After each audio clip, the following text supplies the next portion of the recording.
Namaste. Welcome to Getting Intimate with Intimacy, space for deep exploration of the mind, body, and soul connection. I am Jamie London Wahlberg, he, they pronouns. I am Katie Jane, she, her, Faye. I am Raven Mist, she, her, Faye as well.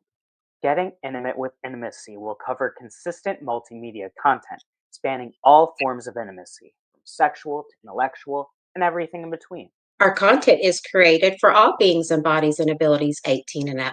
Our content can be enjoyed on YouTube as well as InsightTimer and OnlyFans. The links will be in the description for our live streams. We really look forward to experience the infinite layers of intimacy with all of you.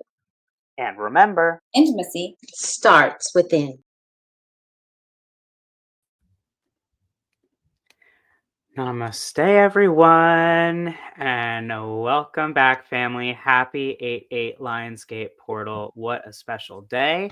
And it is our 30th episode of Getting Intimate with Intimacy, where we are here for our integration, our part 3 of how do physical cues impact intimacy with others. And I'm so excited to recap with you all and for us to provide you powerful service to help us integrate all of this. I am Jamie, he, they pronouns. I'm Katie Jane, she, her, Faye. I am Raven Mystic, she, her. And we are here to support you. So for those of you who were not around for our other 2 episodes before this, 28 and 29, definitely go and watch them. But we continue to talk about this. And within this topic of the physical cues, there were 3 really predominant themes and 3 predominant breakthroughs that came from this. The 3 themes were the science of physical cues and subconscious communication. So understanding how body language, facial expressions, tone, and posture influence intimacy. Then we talked about the importance of awareness and regulation of body language to create trust, authenticity, and boundaries in relationships. Then we talked about the integration of spiritual, and energetic, and physical cues in erotic and intimate communication, emphasizing self-awareness and vulnerability. And those top 3 breakthroughs were recognizing and interpreting one's own physical signals to deepen relational intimacy and trust, learning to read and respond to the partner cues effectively, fostering stronger bonds and vulnerability, and the realization that body wisdom and physical cues are deeply layered, and conscious attention to these can significantly improve communication, boundaries, and overall connection. So, Raven, do you have any final thoughts on this, or you want to dive right in to how you are going to help us integrate today? Well, integrate today is literally like it plays a huge role in our intimacy, right? With the silent language, that really tells you if you're safe or not. And if we're even desired or even emotionally even connected. And they really can either bond or they can create a distance. So I really want to dive deeper into that. And what are your thoughts about it? My thoughts are that I love that plan. I'm ready to go. Katie Jane, how are you feeling? Is there more that you want to touch upon before we get to integration? No, I think we covered a lot of good stuff in those episodes. Definitely do recommend. It was an excellent conversation. We all, brought different perspectives and agreed on the importance of being able to sit with your physical cues, right? To have that self-awareness, as we talk about, intimacy starts within, right? So having this physical intimacy with yourself builds awareness of how then we're feeling in the moment, what we're up to as far as interacting with other people, partners, like Raven said, all that good stuff. But I am ready to go. Amazing. Yeah, I think that we've covered so much, and I need a break, frankly, on physical cues after this. But there is no break because we are in the physical. And therefore, we continue to cue, as I'm going to cue right now with my hands pointed forward to Raven. So let's spot. First of all, right? It's about lowering your walls down. Number 1, you got to be in openness and you got to be willing to receive. And it literally is about emotional intelligence. It's about your inner and your outer awareness and how you're going to alchemize and sit and observe with your own self and how you're going to really manage where the other person is, respect their boundaries. And if I do not feel emotionally safe If it is not nourishing me in any of my relationships, collaborations, or any of my friendships, kinderships, or whatever it is, Raven will literally annul that life contract and we put it into the cost record and I walk away. If it is depleting me in any aspect of my life, shape, or form, there's no reason. I've learned the lesson. I thank it. And, I walk away. That's just how I'm going to do right now for me, because I know myself and I'm very intimate with myself and with the relationships that I hold very dearly into my life at this time. My time is very valuable and it's very sacred. And so is other people's. And we need to be aware of it, of their feelings, how they feel, and not just dismiss people when they're going through things. Those type of things. So being intimate with ourselves is very vital, because we cannot be intimate with others if we're not intimate with ourselves. Mentally, physically, emotionally, spiritually, financially, in all aspects of our lives. It's 100% right.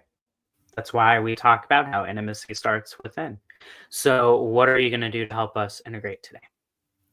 Integrating that is like sit back, reflect, refocus, readjust, rebalance, recalculate, and write it down, your journal, especially with this 8-8 portal. What is your soul asking you for to do at this time?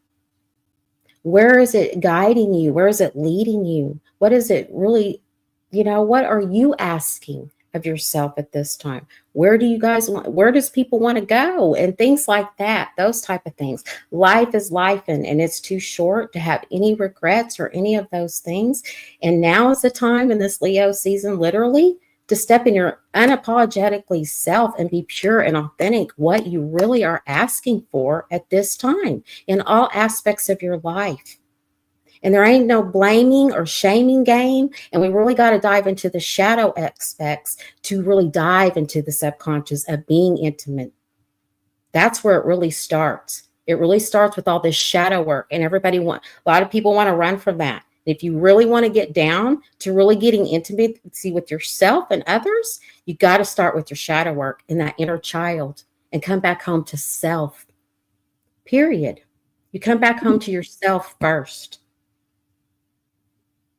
And that's exactly what the mother is asking for all of us to do. The cosmic mother is literally asking us to come back home to yourselves, beloveds. That's up to each and every one of us, how you choose to do so. That's how I'm integrating it. I saw you shuffling some cards. Are you going to pull something? Was that what you were wanting to do? Well, the angels numbers was 1515, 1515, right? New beginnings and major life changes. And it is a Leo. 5 is a Leo. So yes, absolutely. Creativity. Okay. That's so Leo too, as well. And being creative with yourself. And Uranus is literally telling us that all these retrogrades, just everything. Things are not the same, my loves. It's not Pisces and all of these things and all of this. It's just not. It's time to go. It is. Follow your north nodes. Your true destiny. Your fate is calling you. Are you going to answer your call? Okay. Keep accessing the creative connection that you feel to the divine. The whispered speak through your creative connection, allowing you to express beauty that is within you and connect to the love that is around you. Absolutely. Affirm this, which I love this because it's so true, my loves. Creativity is my birthright. As I express my creativity, I feel beautiful flow of love and connection. Exactly. That's what I have been stressing this so much. And we are literally most creative, literally when we're taking a nap. And especially in the void of the moon, when we have the voids in the moon, that's such a great time to take a nap and just sit back and be in the void, because that is some creative juices in there. Sure are. You know what, also, I'd never thought about this before, but for some reason, the first thing when you flipped up the card, I realized that 1515 also, like in my mind, like I flipped the numbers and everything, and it spelled like ISIS. And I was like, Yes. God is ISIS. And I was like, I've never thought about that with 1515, and 1515 comes up a lot. I know. So that's very interesting. Very interesting. I claim it. I claim that. I want her energy around as well. Right? I claim that. I love that. Thank you so much, Raven. Thank you so much. This question has been so epic. I'm so excited. Let's see, Katie Jane, what do you got? Yes, I have some oracle cards that I will pull for a collective message to help us integrate the conversation about physical intimacy with ourselves, like we said, how our physical cues and awareness thereof affect our journey of intimacy. And I'm using 2 decks today. I have my Rebecca Campbell's Healing Waters deck, and then I have the beautiful Denise Lynn Sacred Destiny Oracle deck for those visual folks out there. I love Denise Lynn. Oh, yeah. Oh, I love this deck. It's so beautiful. So much wisdom. But it's so interesting. I love that these are tools, that we can use to connect and amplify with our wisdom and messages from the universe. All right. Oh, one at a time, please. Very excited.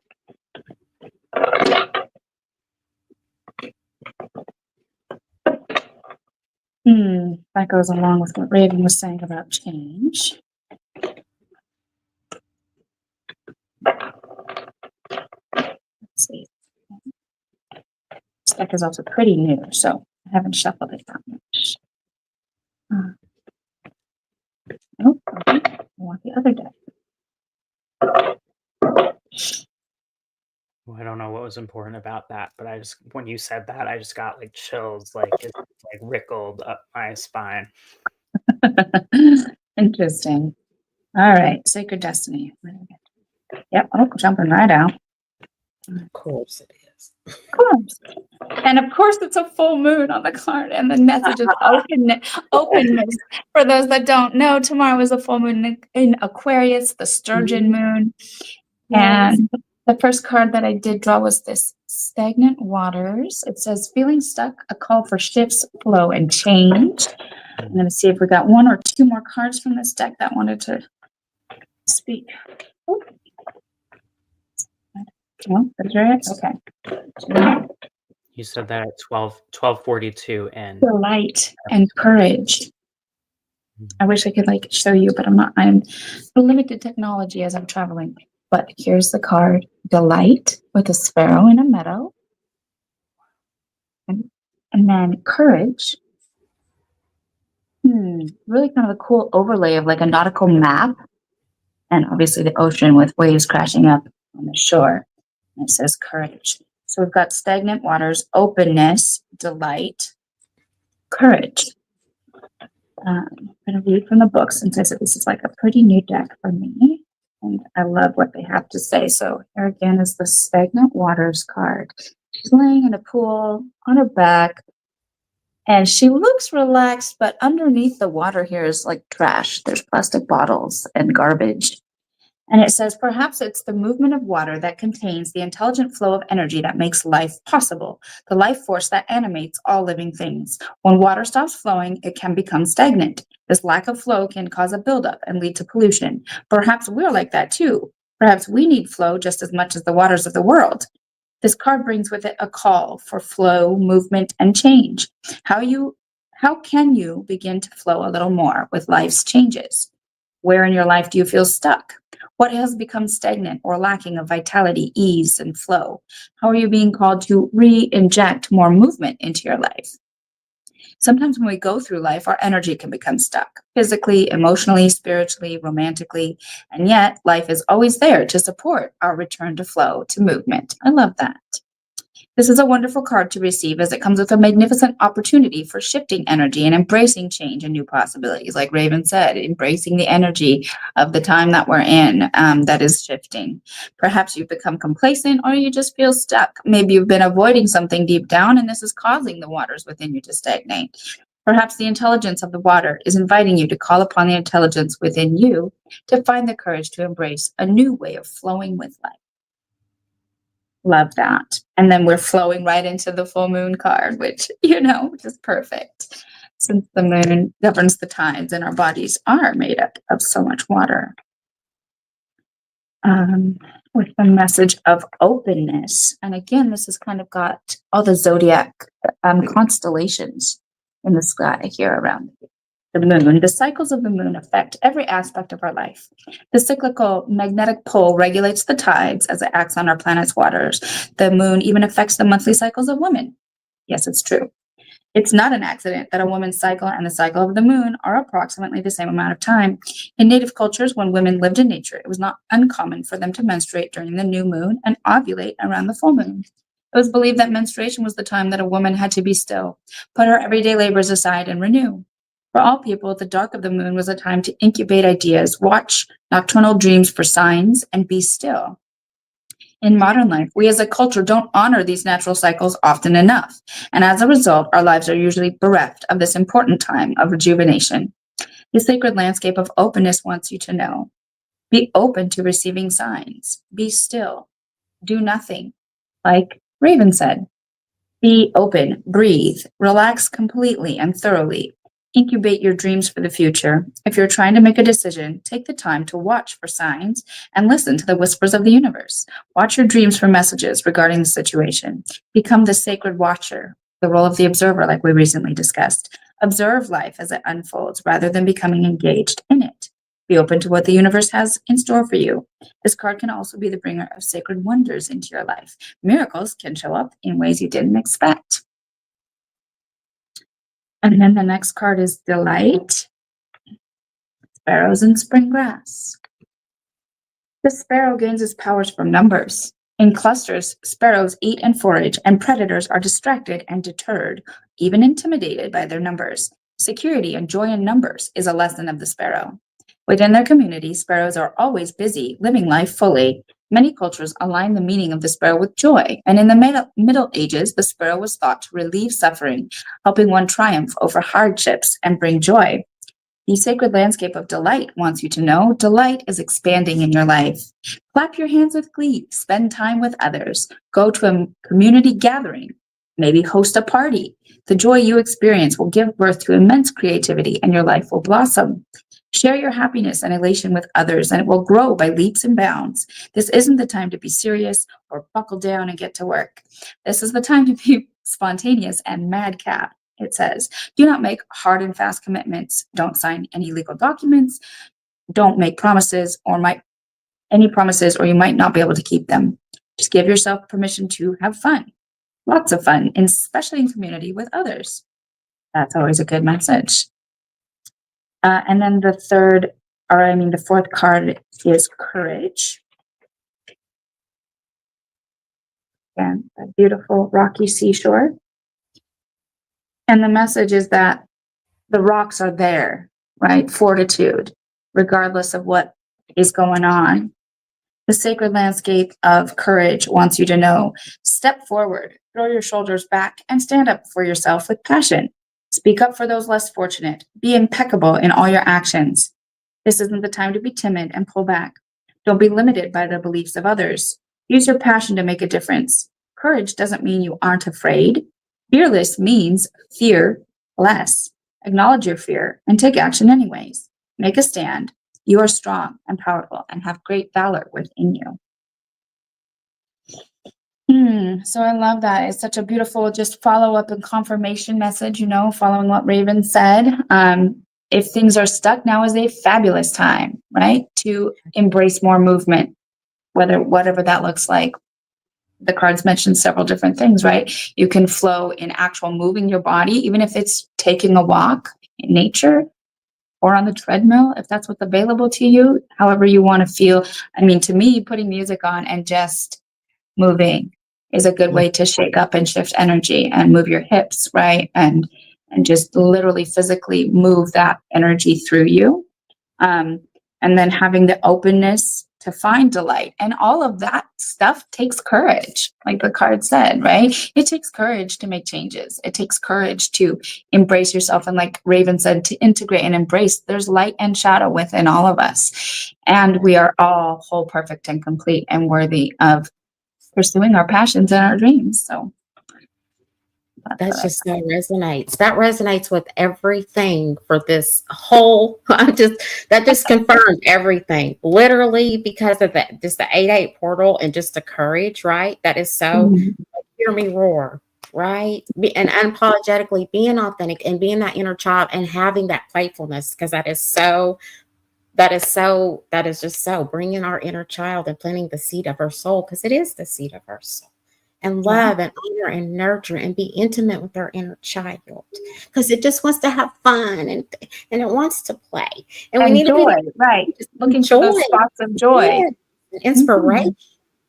I had a hummingbird and a beautiful, beautiful telepathically, a dragonfly that I really merged with. It literally looked like a bumblebee. Like it was, yellow and black striped, and me talking light language with it and such, and it literally nodded its head yes and no and yes and no. And that's what it is. It's adaptability, being in the change. And as soon as that, there comes this hummingbird, and I'm like, oh my God, it's like, there it is, Raven, inner child, joyfulness, adaptability, change. Major changes are happening, walking and stepping into the unknown and building that community that's so Aquarius and Pluto, and bringing and being that rebel and building that community with free thinkers and like-minded communities. Absolutely. I'm calling that in too. Just really tapped in. Both of you just said that all at the same time. That was incredible. They did not practice that. Yeah, make it up. Yeah. No. Oh, I got chills. I love it. I love it. Any other thoughts that you want to share, KJ?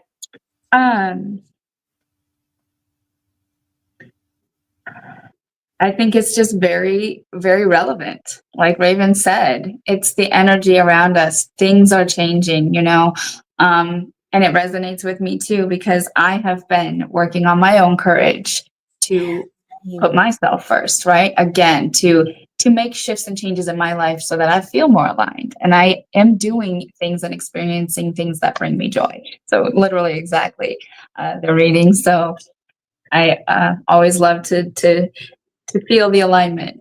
I believe it when I do it for myself. I'm like, oh, this is nice, but it's nice to, do it with other people and be like, yes. Excited to be here and to embrace this energy for sure. Thank you. Thank you for the energy that you bring, Katie Jane. What's really speaking to me from what both of you said is all of this flowing through the change and having courage around boundaries and figuring out what it is that you really need and what it is that you want.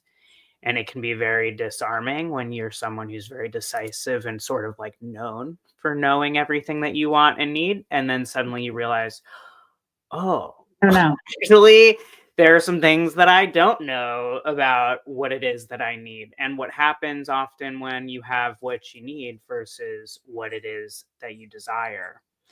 And in terms of physical cues, the way that can show up is like a physical representation of that push-pull, right? Yes. And that leads to that confusion, which we all talked a lot about. And frankly, a lot of chaos. And when we have the freedom of the Aquarian age and the Aquarian full moon, it's just all here. It's all here at the same time. So, ready or not, here I come. That's exactly what you're saying too.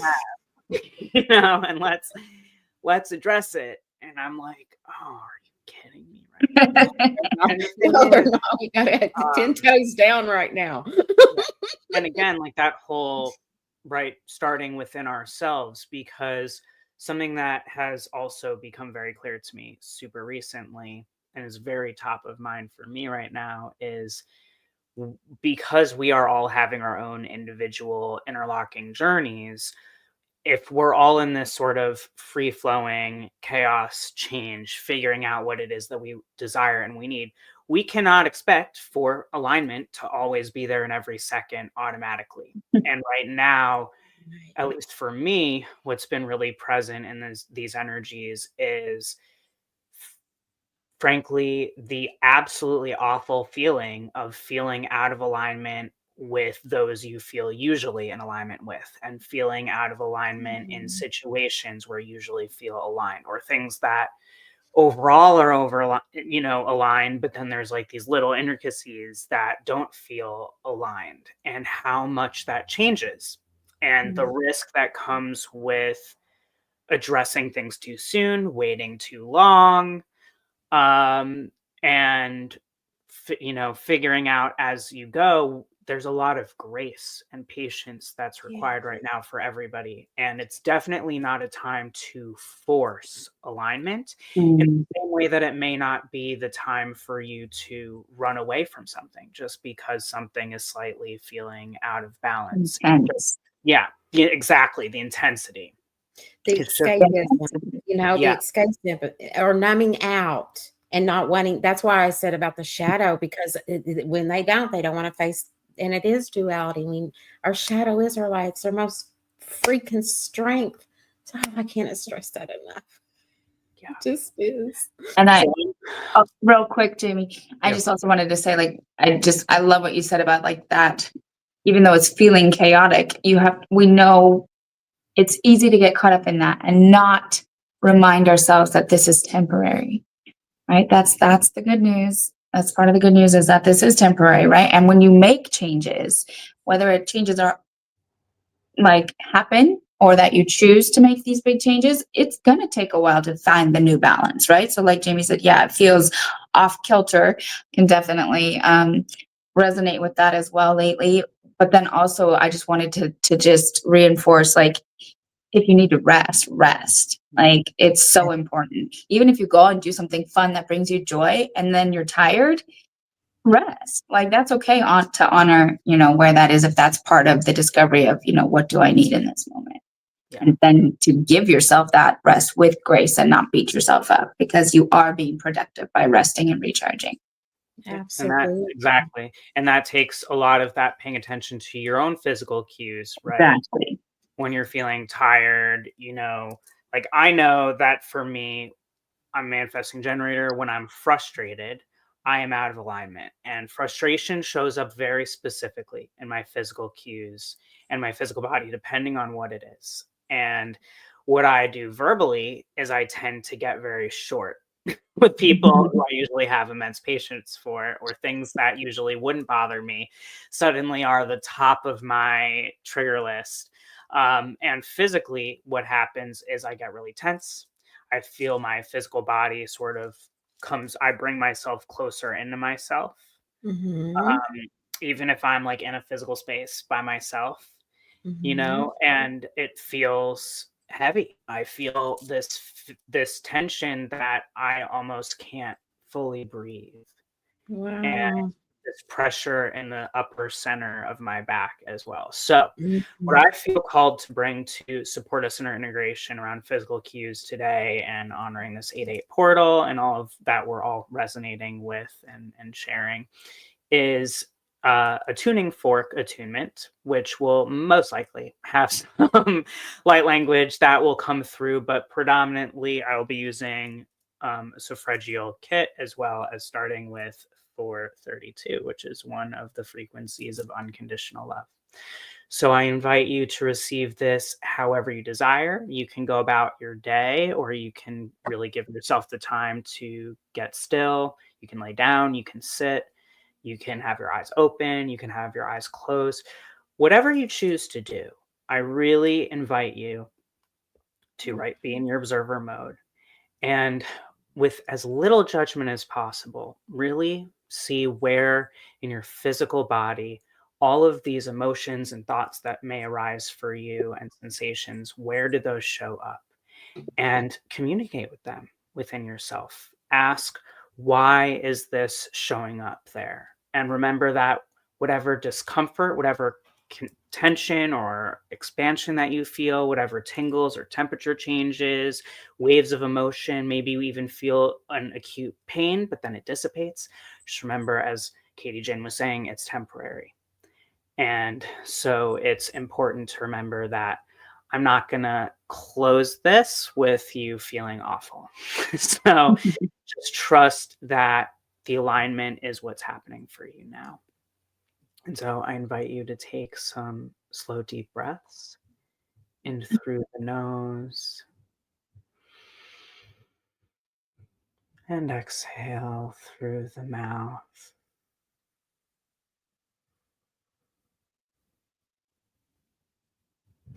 Inhale through the nose.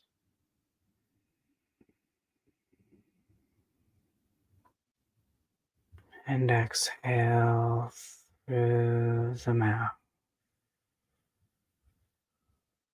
As you keep breathing, simply listen and receive.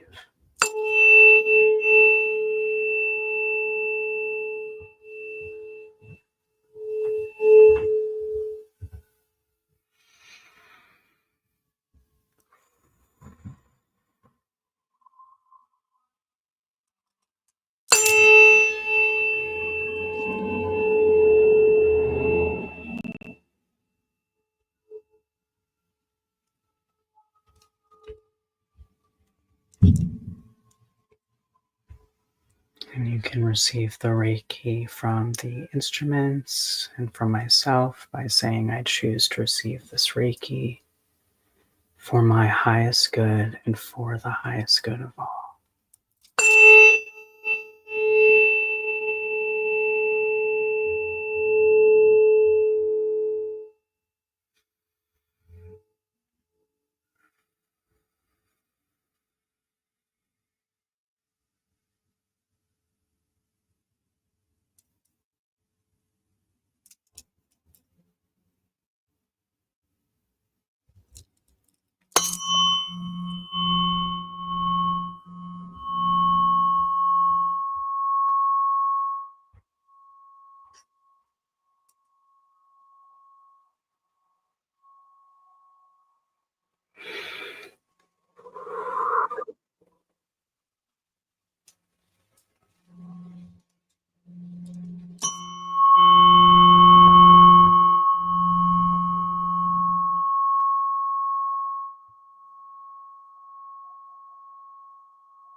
Harukuremeyanare karumoyeta kietanaimuru turoya tegaesua timoi noromoya katurunyare mana kiarupuneyita kiemara makurunya.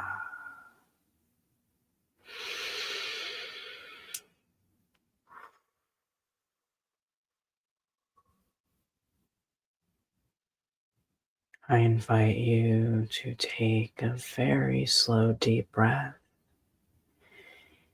And as you breathe in through the nose, imagine you are consuming all the energy that is for you.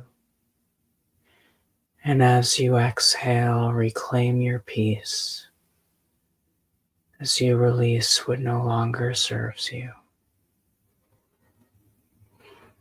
And so it is.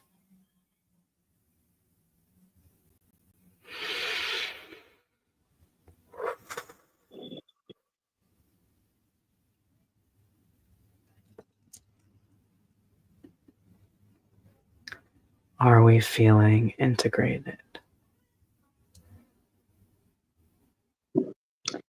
It was beautiful. I would love to share a little bit. Please. Yeah. It just really solidified the message of courage. But specifically, like, and I'm sitting here looking at these cards, and courage is there. It takes courage to stay present with the chaos, right? When there's chaos and stuff going on, and we're emotionally dysregulated, or we think we're going to be, or we know that we're heading into a situation that's going to be challenging. That choice to stay present and, like Raven said, not numb out, not run away, is really powerful and definitely takes like so much courage. So for any of our viewers or our listeners that are doing this very sacred work of healing and self-growth, I see you, I feel you, and honor you, because it's courage. Every day it takes courage to stay present. And with your tuning forks, Jamie, I really enjoyed them. Thank you. And at first, it was kind of pinging back and forth between my like third eye and my throat chakra. I started burping and like feeling like something was clearing out of my throat. Always a good thing. And then it activated something like right here in my shoulders. You could see on the video that I stretched, and that loosened something up. Big fan of that. Appreciate that. And then it was just, kind of that coherence of that, like that message that solidified of staying present, because it's so pertinent for me. Like, I am on this big trip back to my homeland, and it's very emotionally charged. I have a lot of connections I'm going to be making, both on Lee's side of the family, my own, my friends, things like that. And it has been, the emotions have hit me differently than I expected. And I've kind of been beating myself up or making myself wrong for feeling that way. And that's not the case. It is a lot. I have a lot present, and I've gotten some clarity, and I know that part of this trip is going to be, more of that. And then I'll have plenty to process and to cherish. So staying present. Thank you for sharing your vulnerability. Thank you. A whole journey. And I'm grateful that they were felt and resonated. Is there anything in final words you would like to share, Raven? You're muted, by the way, in case here. I know. Just checking, because you never know. I know, right? But I'm getting so used to this. So therefore, exactly. But my loves, I honor and I see you, and I hold space, right? All the time. And literally, more importantly, for myself as well. Because if we don't have space for ourselves, we're not really there in the present moment. And it is hard to stay in the present. That is the challenge. It really is among the chaos. But guess what? As long as you can be the peace within that chaos and come back to your center and realize that these are storms, they're turbulence, and they too shall pass. And what is it here to teach you? That's what that dragonfly was saying. What is it here to teach you in the stillness and be adaptable to it? Right? But also, too, I did pull the telepathy oracle cards, and it's just really ties in, and we'll close it out with that. Okay? Your boundaries, my loves. Your boundaries, having sensible boundaries is so vital, and it's so freaking important. I cannot stress this enough. My boundaries are just whoosh, yeah, like they really are. You have to be for your sanity and for balance. It's all about balancing it out as much as possible, and that's a everyday challenges numerous times a day too as well. But also look deeply within and discover your soul purpose in all of our relationships, not just all of our relationships should be intimate. It don't have to be just with our life partner. It's our friends, our family, just everybody. It should be. Also, too, we need to value the things. We need to focus and we need to value. What do we value about others, ourselves? Just literally focus on the things that really truly values and what brings us joy and peace and serenity and what nourishes us too as well, and nurturing and just holding space, but also to know instead of fantasy what is illusions and what's not. Right? Neptune is in retrograde at this time in Aries, and the rose-colored glasses are coming off, and it's basically avoid the trap of mistaken fantasy for real soul connections. And this is Neptune literally speaking out, that Piscean, right? And do not escape it. I know that is just our flight and we just want to whoosh. No more running, my loves. Raven's not. I'm like, okay, what is it here to teach me? I am so ready. I am a student here. Will always be, no matter where I'm at. But I'm loving it. I'm thriving on it because it's helping me grow, evolve. And I know nothing, and I'm ready to learn as much as possible. Well, I have this beautiful, beautiful chance in this moment that I came here to experience the journey, and I'm just embracing it. And that's it. With that, I'll land. And I love you, and namaste, my beautiful souls. That was awesome. Thank you, Raven. That's a great way to close. And that resonates so much. Illusion has been one of the big buzzwords that's continued to come up, and the moment that you see, you cannot unsee, and then it's about reevaluating everything. And like we were talking about earlier, you can't reevaluate everything and expect alignment with everyone else who's also reevaluating everything. If we can radically accept and appreciate the time right now, that we can't really, this is a great way. Speaking of illusions, expectations, right? Yeah. And if you're going to expect anything, expect that everyone is doing their own thing right now to figure out how to be their best. And if we can honor and acknowledge that and allow for the incredible discomfort, then we can just say, you know what? This sucks. It's uncomfortable. I don't like it. And it's temporary. And I'd like to think that if we stay there and allow for that, the temporary will be faster than it currently is perceived. And so this was a very powerful integration. We all showed up and did our best the same way that you did. And if you are listening to this and watching this, we honor that you are showing up for you and you are doing your best to be your best as well. And that is all that we can ask of anybody. Because if your cup is not full and you're not getting what you need from someone, then find where you're going to find that. And most importantly, you're going to find it within, which is why we always do that. So get excited. We are going to take a little bit of a break. We are going to be back on August 22nd, also Friday, same usual time, and we will be here to integrate from our integration into a new intro and start a new conversation around generational trauma. So the question that we're going to be diving into is, what is generational trauma's impact on intimacy? And you better believe that question came from me, and I can't wait for us to go and dive in, because it's very present in my life, and I imagine that it's very present in yours, because I believe firmly that that is something that humanity is really here currently to focus in on. So we're going to get focused in on that. So please join us in 2 weeks' time at 1 p.m. Pacific time, 3 p.m. Central time, and 4 p.m. EST for our 31st episode of Getting Intimate with Intimacy. And remember, intimacy Starts. Okay. Namaste. We love you. And we'll see you next time. Be well. Bye for now.